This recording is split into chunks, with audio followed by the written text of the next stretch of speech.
ایام ماہ رجب کے ہیں، اور ماہ رجب میں کئی ایسے ایام ہیں کہ جو اپنی فضیلت کے قائل ہیں۔ ویسے بھی کوئی بھی دن، کوئی بھی تاریخ ہماری اپنی زندگی سے جب منسوب ہوتی ہے تو یقیناً وہ اپنے کسی بھی واقعے اور اہمیت کی وجہ سے ہم اسے یاد رکھتے ہیں۔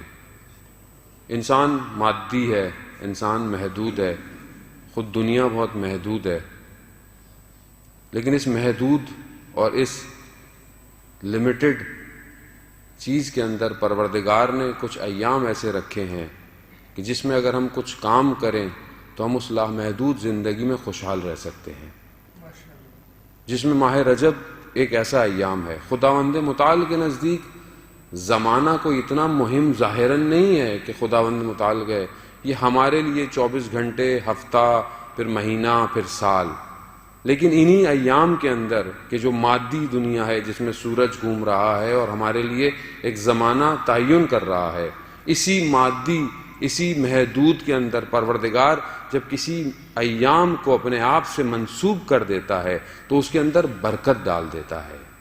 اسی لیے ماہ رجب کو پروردگار نے اپنا مہینہ قرار دیا۔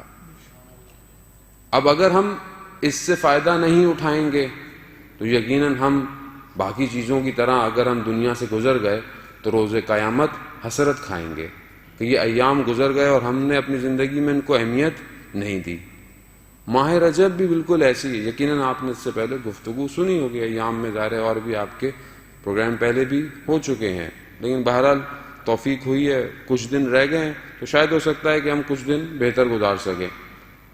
ماہ رجب عرفا کے نزدیک بہار کا مہینہ ہے۔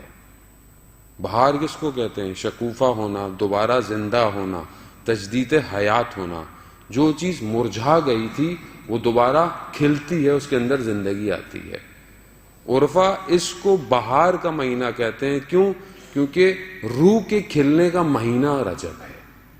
جو لوگ رجب میں محنت کرتے ہیں وہ شعبان میں اس پہ اور محنت کرتے ہیں، نتیجہ ماہ مبارک میں ان کو ملتا ہے۔ عام زندگی میں کیا ہوتا ہے کہ ہم رجب اور شعبان ہمارے لیے بس کچھ ایام ہیں، ہم اس میں پروگرام کر گزر جاتے ہیں۔ پھر ماہ رمضان آتا ہے، ہم سروں پہ ٹوپیاں پہن لیتے ہیں، مسجدوں کا رخ کر لیتے ہیں، لیکن جیسے ہی مہینہ ختم ہو رہا ہوتا ہے ہمیں اپنی ذات میں اپنے آپ کو کہہ رہا ہوں، خدا نہ خواستہ آپ کو نہیں کہہ رہا، میری اپنی ذات میں دیکھ تبدیلی نہیں آئی مجھے۔ میں نے روزہ رکھا، میں نے سب کیا، مگر وہ جو دعا میرا چوتھا امام کہہ رہا ہے کہ پروردگار کاش کہ یہ مہینہ ختم نہ ہو، لیکن یہ دعا میرے اندر سے نہیں نکلی آج تک۔ میں 40 سال کے نزدیک ہو رہا ہوں، یہ دعا میرے اندر سے نہیں نکلی آج تک کہ پروردگار کاش کہ یہ مہینہ ختم نہ ہوتا۔ کیوں؟ کیونکہ میں نے اس کی تیاری نہیں کی۔ میں کیا ہوں؟ میں کہتا ہوں کب ختم ہوگا، کب چاند نکلے گا۔ کتنا میرے میں اور سیر ائمہ میں تضاد پایا جا رہا ہے۔ کیوں؟ کیونکہ میں نے ان ایام کو درک نہیں کیا۔ میں اگر ان ایام کو درک کرتا تو پھر ماہ رمضان میں پھل لے کر خداوند متعال کی بارگاہ میں موجود ہوتا۔ اب اس مہینے کے اندر سب سے زیادہ مہم کیا ہے؟ استغفار ہے۔ استغفر اللہ واسأل التوبہ، یعنی توبہ کرو۔ کیا میں واقعاً کر پا رہا ہوں؟ یقیناً زندگی بہت مصروف ہے۔ اب آپ بولے مولانا صاحب ٹائم نہیں ملتا زندگی، آپ کو کیا پتا، مولانا صاحب کا تو کوئی کام نہیں ہوتا، کتابیں پڑھتے ہیں یا مجلسیں پڑھتے ہیں، لوگ سارے مصروف ہیں، لوگوں کے پاس سارے مصروف ہیں، تو آپ کو کیا پتا، جاب ہے، یہ ہے، وہ ہے۔ خوب دیکھیں ساری چیزیں اپنی جگہ پر ہیں، مگر کیا خداوند متعال نے جب ہمیں خلق کیا تھا کیا وہ نہیں جانتا تھا کہ انسان آگے والا اتنا مصروف ہو جائے گا؟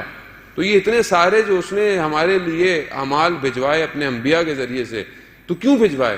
یا تو ہمیں نہیں جانتا تھا، یا تو آپ بولیں کہ نہیں پروردگار کو نہیں پتا تھا کہ 21ویں سینچری میں اس فاسٹ سیزن میں رہنے والی جگہ میں ہماری زندگی بہت مشغول ہوگی۔ ایسا نہیں ہے عزیزان محترم، یہ صرف ہم اپنے آپ کو بہانے دے رہے ہیں۔ ہم چاہیں تو اپنی رفتار کو اولیاء کی رفتار کے قریب کر سکتے ہیں اگر چاہیں تو، اور نہ چاہیں تو۔ انبیاء کے دور میں انبیاء بہت کوشش کرتے رہے، لوگوں نے کچھ نہیں کیا۔ اور جس امام کی بہرحال آج شہادت ہے، امام زندان میں رہے 14 سال، تو وہ بیچ بہرحال مختلف ہیں، شیعہ کہاں تھے 14 سال تک؟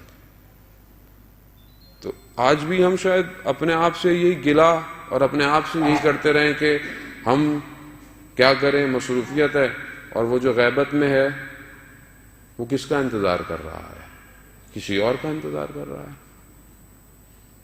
تو عزیزان، میں بہت معذرت کے ساتھ، بہرحال میں روایتی مجلس تو مجھ سے تو نہیں پڑھی جاتی، نہ میں پڑھ پاؤں گا بہرحال، لیکن اصل یہی ہے کہ جب ہم آئے کیوں ہیں، ہم جمع کیوں ہوتے ہیں؟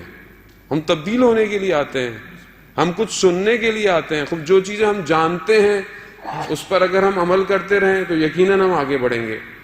اور کوئی نئی بات تو بہرحال ان ایام میں نہیں ہے، یہ تو لطف الہی ہے کہ پروردگار نے ہمیں ایسے مکاتب سے منسلک کیا کہ جن کی خوشیوں میں بھی ہم جمع ہوتے ہیں، جن کے غم میں بھی ہم جمع ہوتے ہیں۔